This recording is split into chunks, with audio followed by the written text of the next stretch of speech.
Hey guys, this is Visible. I'm here today to show you how to make these pop-out clan logos. I've been getting a lot of feedback on how I make them, so I figured I'd just do my first ever video on how to make clan pop-out logos. So here it goes. What you're going to need is Photoshop and a blank clan logo. What today I'm using is the Phase clan logo because it's pretty much Phase 5 weekend. If you don't know what that is, I don't even know why you're here. But what you're going to want to do is find a couple pictures you want to put in it, like put the pop out and then like a background or something like that, or just go off a theme. What I'm doing today is Pokemon Trainer Red because he's pretty much a badass and he could be Ash's ass any day. So what you're going to want to do is click on your main photo that you want to use and then drag it over to the blank canvas. And what you want to do is hit Control T and then Control minus a plus to zoom in if it's too much area right here so you can't see it. And then what you want to do for like a little trick is hold shift when you drag it, because if you don't, it could become narrow and like fat and skinny and uneven.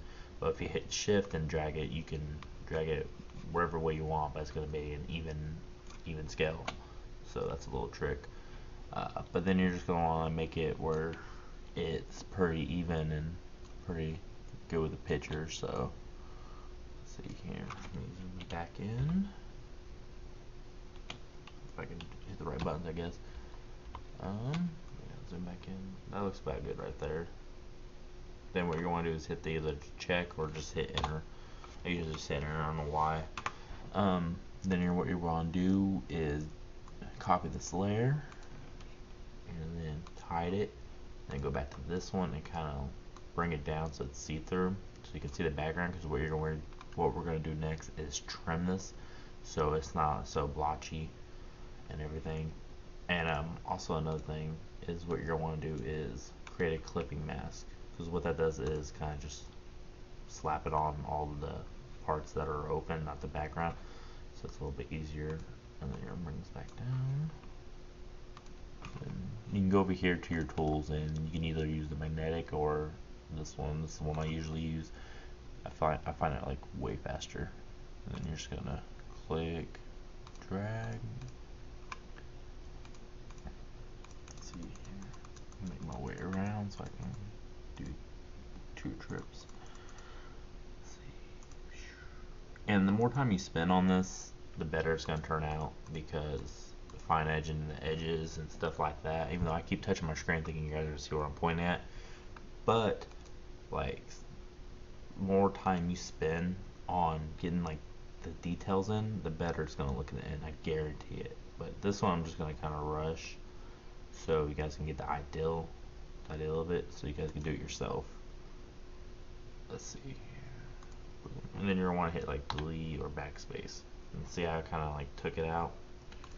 Kind of looks a little bit better, not so weird with just a random thing, and you can also see the logo, which is nice.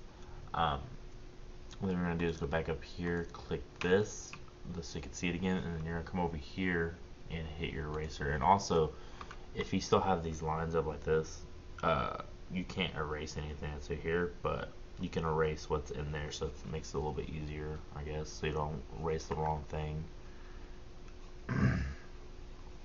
And I apologize about my voice, I'm pretty sick still, I keep coughing, I don't know why. I feel fine, I just keep coughing. Then you're going to go over here to like this tool like this and just click and get rid of that, and come back over here and erase a couple other things that you don't need.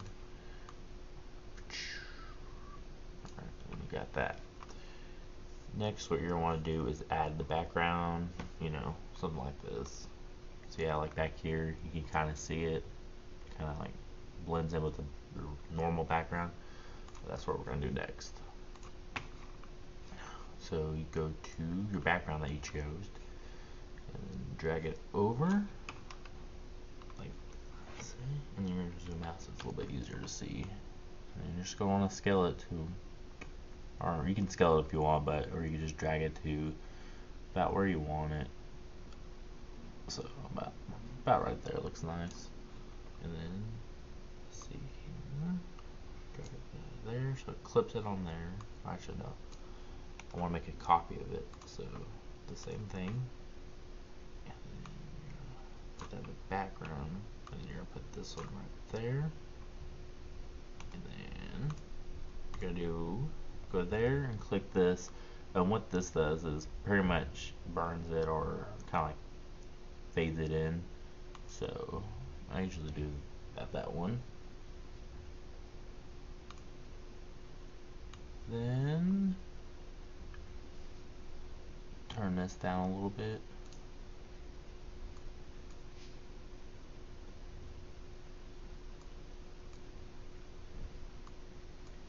Let's see here.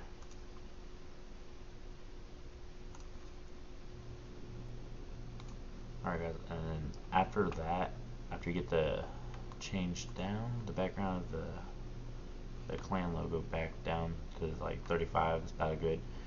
What you're going to do is just add a text next, and that's about all you gotta do. So you just click here and drag, and then you find your font you want, and you pretty much do the same thing. You just make a layer of the background and then clip it onto there by right clicking and clipping mask. And what that does is put whatever image you have over the object or image you have that's above or below it. So when you do that, it kind of like blends it in with the background. And I still keep touching my screen thinking you're gonna see where I'm pointing at, but it pretty much puts the image there, and then you can move your font around, and this image that you just clipped on it will stay the same. So you can move it around wherever, and it will change. Say like, let's see here, I want to move the, say I want to move this around, like see how the background kind of stays the same. So it's a cool little trick and stuff you could do. Now, let's see if I get this line back up. Kind of fucked it up. Alright, but yeah, that's pretty much all you do. It's kind of simple, I think. But there you guys go. Just make sure you like, subscribe, and tell me what you guys think. Thank you guys for watching.